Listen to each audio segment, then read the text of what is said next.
Bila kita cakap perkuatkan bahasa Melayu sebagai bahasa kebangsaan, ada yang pertikaikan.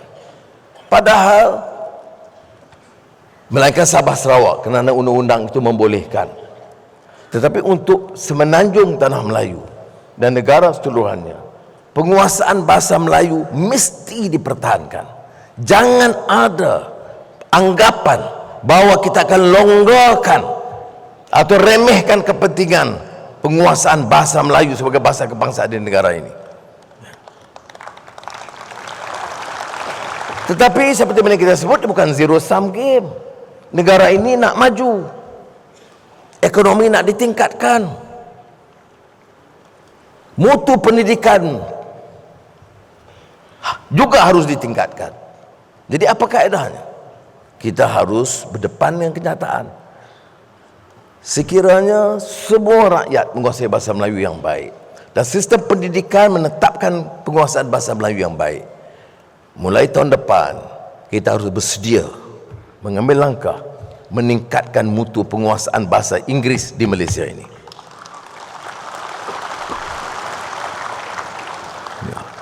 Ada juga kritikan kerana perkara 153 dalam perlembagaan yang katanya memihak kepada kepentingan Melayu dan Bumiputera. Saya nak sebut di sini, perkara itu sudah disepakati menjadi perkara induk dalam perlembagaan. Tetapi dalam langkah-langkah yang kita ambil, menoktahkan kemiskinan, apakah kita kira dia miskin Melayu atau miskin India atau miskin Cina? Tak ada. Atau miskin Bumiputera, semua yang miskin tegar tanpa mengira kaum, itu kita mau noktahkan. Jadi jangan guna sentimen kaum di sini. Seperti mana yang kita alami dulu. Saudara Mat Sabu Lok Saifuddin itu pernah dalam kerajaan Pakatan Harapan terdahulu. Kita tahu beberapa kesilapan, bukan kesilapan jemaah menteri, dipaksa dari atas kerana golongan elit mau ICERT, Statute Rome diiktiraf di negara kita. Apakah ada perbincangan dalam kabinet? Tidak. Apakah berbincang dengan ahli parlimen? Saya maksud ahli parlimen Protestan? Tidak. Apakah ada santuni rakyat? Dibicara? Tidak.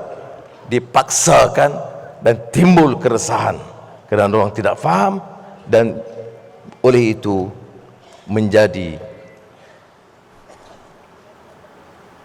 bahan yang dieksploit oleh pembangkang. Kita tidak boleh ulang. Walaupun ada golongan elit liberal yang mengatakan kita perlahan dalam program reform, tapi percayalah, belajar dari pengalaman lalu. Kalau kita gopoh baik dalam soal pelaksanaan Islam atau pelaksanaan reform agenda ini, kita akan ditolak oleh rakyat. Pengalaman lalu mesti mengajar kita.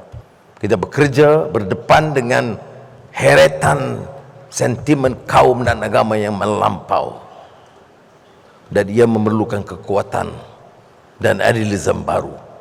Dia tidak boleh menang hanya dengan wang dan dengan projek.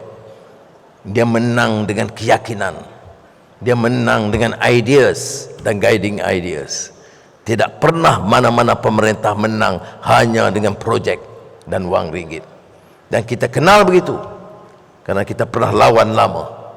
Dan sekarang berilah ruang, bekerjasamalah dengan rakan-rakan kita, karena terbukti setahun ini, bukan saja dalam Pakatan Harapan, tapi dalam UMNO Barisan Nasional, GPS, GRS itu sudah menjadi rakan keluarga kita yang mantap, yang harus kita hormat dan kerjasama dengan sebaiknya. Sekali lagi saya ucap terima kasih, penghargaan kepada saudara. Kalau tidaklah kerana saudara-saudara, saya percaya, saudara tahu, saya tahu, kalau tidak kerana dukungan saudara-saudara selama ini bertungkus lumus, susah payah, miskin dan merempat, kalau tidaklah kerana saudara, saya tidak mungkin berdiri di sini sebagai Perdana Menteri.